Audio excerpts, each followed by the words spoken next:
Do you ever find yourself in a room full of people, only to realize you've drifted completely into your own inner world? Do you look at a simple event and see a dozen hidden meanings, patterns, and questions that others seem to miss? If so, you might recognize yourself in what the pioneering psychologist Carl Jung called a deep thinker, and this video is for you. Welcome, everyone. Now, when we say deep thinker, we're not just talking about being academic or book smart. That's intelligence, and that's separate. A true deep thinker is defined by a specific kind of drive. It's an insatiable, almost compulsive need to understand the why behind everything. The why of your own actions, the why of other people's behaviors, and the why of reality itself. It's a search for meaning that goes far beneath the surface. To understand this mindset, we need a psychology that's equally deep. So today, we are exploring the fascinating psychology of people who are deep thinkers through the lens of one of the most profound minds of the 20th century, Carl Jung. To truly understand the deep thinker, we first need a map of the territory they are instinctively exploring. And for that, we turn to Carl Jung's model of the human psyche. It's not a simple map, but that's precisely the point. The human mind is not a shallow pool, but a vast and layered ocean, and the deep thinker is drawn to its darkest, most profound depths. Let's start with the part we all know best, the ego. The ego is the center of our conscious awareness. It's the I that you refer to when you say, I think, or I feel. It's your sense of identity, your continuous narrative of yourself, and it's responsible for your day-to-day decision-making and perception. Think of the ego as the captain of a ship, standing on the bridge, looking out at the horizon. It believes it's in charge, navigating by the light of consciousness. But this captain, this ego, is only aware of a tiny fraction of what's really happening. In Jung's famous analogy, the ego is merely the tip of the iceberg visible above the water. It's essential, but it's not the whole story. Beneath the surface lies the massive, hidden bulk of the iceberg, the unconscious. Jung famously divided this into two key realms. The first is the personal unconscious. This is a layer unique to you, a repository of everything that is not presently conscious, but can be. It contains forgotten memories, details you didn't actively register, and, crucially, what Jung called complexes, emotionally charged collections of ideas, often formed around painful or repressed experiences. For instance, if you have a deep-seated fear of failure that you don't fully understand, it might reside here as a failure complex, influencing your behavior from the shadows. The personal unconscious is the seat of your individual history, the record of everything you have experienced and then set aside or buried. But Jung's most revolutionary concept lies even deeper. He proposed that beneath the personal unconscious exists a fundamental layer shared by all of humanity, the collective unconscious.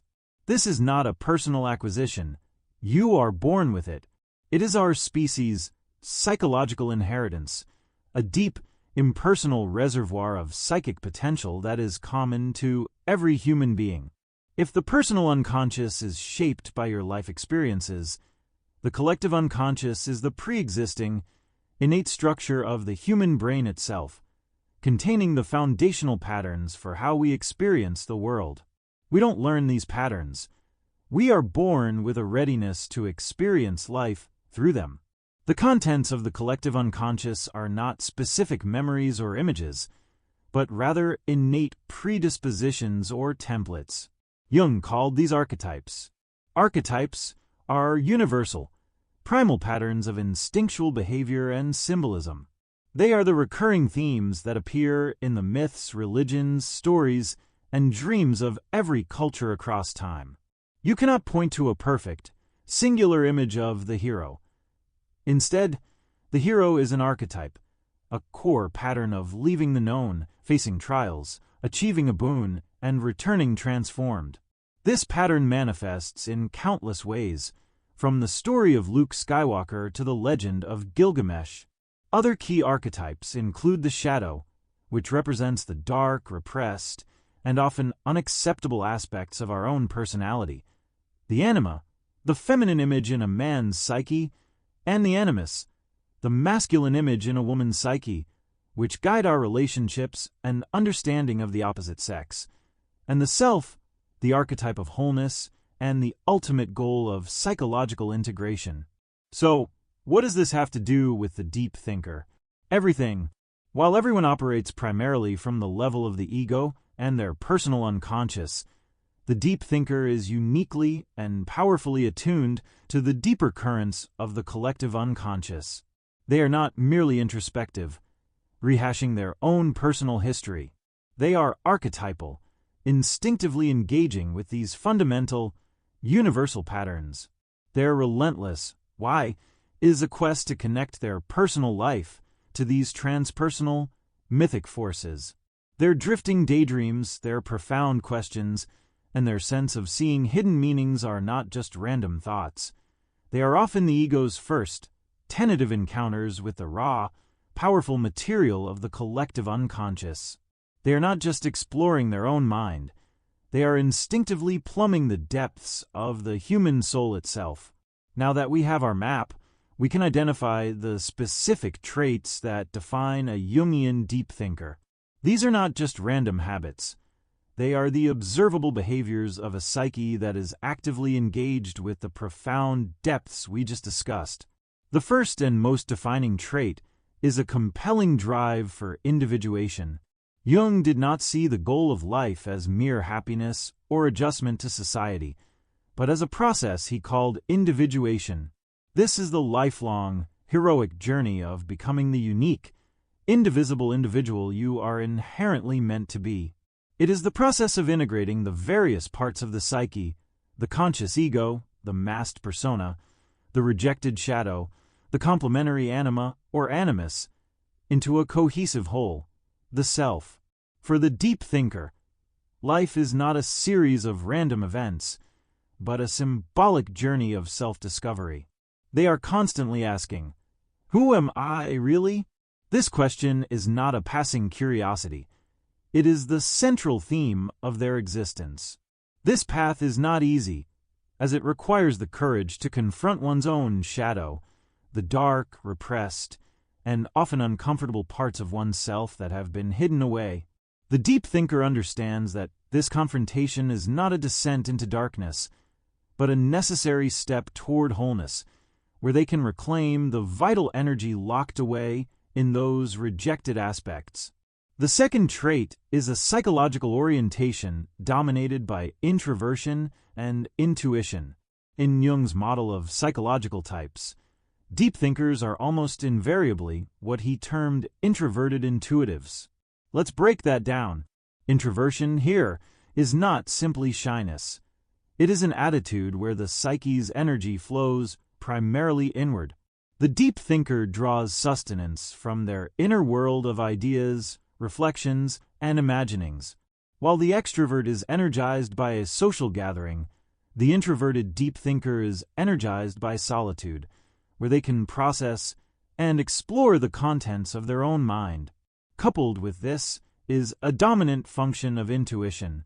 Unlike the sensing function, which perceives the concrete, immediate reality of facts and details, intuition perceives the world through possibilities, underlying patterns, hidden meanings, and future potential. The deep thinker looks at a fact and immediately asks, "What does this mean? What does this imply? What could this become?" They are less interested in the thing itself than in the web of connections and possibilities it represents. This combination creates a person who lives primarily in the rich, internal landscape of future potential and archetypal patterns, often at the expense of the concrete, present-moment reality. The third trait is an active and ongoing dialogue with the unconscious. For most people, the unconscious is a background noise, occasionally bursting through in dreams or slips of the tongue.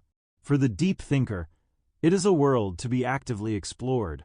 They naturally practice what Jung formalized as active imagination. This is a method of consciously engaging with the contents of the unconscious, not just passively observing them. It is a dialogue. A deep thinker doesn't just have a strange dream and forget it. They sit with it, journal about it, and ask the dream figure what it represents. They don't dismiss a powerful daydream or a sudden fantasy. They see it as a message to be decoded. They are also highly attuned to what Jung called synchronicities, those meaningful coincidences that seem to defy causal explanation, but carry profound personal significance. When a deep thinker is pondering a problem and then stumbles upon a relevant book or hears a song that seems to answer their internal question, they do not see it as mere chance. They see it as a sign that they are in sync with the deeper, symbolic order of the psyche and the world. They give a voice to their inner figures and listen for the wisdom that emerges from beyond the conscious ego. The fourth and final trait is perhaps the most challenging: the burden of consciousness and the reframing of neurosis. Jung famously stated that neurosis is always a substitute for legitimate suffering. What he meant is that the anxiety, depression, or existential dread often experienced by deep thinkers is not necessarily a malfunction. Instead, it is often the psyche's painful but legitimate call to grow. Being more conscious is a heavy burden. It means being more acutely aware of life's paradoxes, the suffering in the world, the fragility of meaning, and one's own internal conflicts. This can lead to feelings of alienation, melancholy, and a sense of being out of step with a world that seems content with superficial answers. The deep thinker often feels this weight profoundly. However, from a Jungian perspective, this suffering is not a sign of breakdown to be medicated away, but a critical signal. It is a call from the self, indicating that the current path of life is out of alignment with the individual's true nature. The neurosis is a demand from the psyche to stop, pay attention, and undertake the difficult but necessary work of confronting the unconscious and moving forward on the path of individuation. The pain is not the problem. It is the symptom of a deeper, unresolved spiritual or psychological task. So, if you see yourself in this description, if you feel a resonance with this map of the psyche and these four traits, what does it actually mean for you, living your life day to day? It means you carry within you both a profound gift and a significant challenge. The gift is immense. Your capacity for depth grants you access to a wellspring of profound wisdom and creativity that remains elusive to many. You possess the ability to see beyond the surface of events and people, to perceive the underlying patterns, the archetypal stories, and the deeper meanings at play. This provides you with a truly unique and invaluable perspective on life. You are not just a participant in the human experience. You are an observer and an interpreter of it. This innate understanding allows you to become a guide for others, often without even trying. Your reflections can offer clarity, your questions can open new doors of thought, and your very presence can affirm that there is more to life than the mundane. You have the potential to contribute something original and meaningful to the world, something that springs from your deep engagement with the fundamental currents of the human soul. Yet, this gift is inextricably linked to its challenge. This very depth can be a source of loneliness and a feeling of being profoundly misunderstood. When your inner world is so rich and complex, it can be difficult to find others who can share that landscape. The modern, fast-paced, and often superficial world is not designed for a mind that requires solitude, reflection, and meaningful connection. The constant noise and demand for external stimulation can feel abrasive and draining, leading to a sense of being overwhelmed by both the chaos of the outer world and the immense, sometimes turbulent, activity of your inner world. The burden of consciousness we discussed is very real. It is the weight of seeing complexity where others see simplicity, and feeling responsibility where others feel indifference. Therefore, the ultimate task is not to cure your depth, but to learn how to carry it. The goal is not to shrink yourself to fit a world that doesn't understand you, but to consciously and courageously build a life that honors your unique needs. This means intentionally creating space for solitude without guilt, seeking out sources of genuine meaning, and finding the few people or practices that can help you bridge the gap between your rich inner world and external reality. Your journey is not about becoming normal. It is about becoming whole, learning to steward the gift of your own mind, and finding a way to let its unique light shine without burning you out in the process. Carl Jung gave us something truly precious, a language for the deepest, most ineffable parts of ourselves. He provided a map for territories that many feel, but few have the words to describe. What we've explored today shows that being a deep thinker is neither a curse nor a superpower. It is, at its core, a calling. It is a call from the self to embark on the most important exploration there is, the vast, uncharted territory within your own psyche. It is an invitation to embrace your unique and lifelong path of individuation, to courageously engage with your own depths, and in doing so, to bring your own essential fragment of wisdom back into the world. The world needs the unique perspective that only you can provide. This is a conversation, and I would love to hear from you. Did one of these traits resonate with you more powerfully than the others? Was it the drive for individuation, the experience of being an introverted intuitive, the dialogue with dreams, or the reframing of neurosis as a call to grow? Let me know your thoughts and experiences in the comments below. Your insights enrich this exploration for all of us. If this has sparked your curiosity, and you want to continue this journey of understanding, I have a playlist dedicated to Jungian psychology that goes deeper into concepts like the shadow, archetypes, and more. You might also find my specific video on introverted intuition particularly enlightening. If this video added value to your day and helped you understand your own mind a little better, please consider liking it and subscribing to the channel. Your support is what allows me to continue creating content that delves into the depths of psychology and meaning.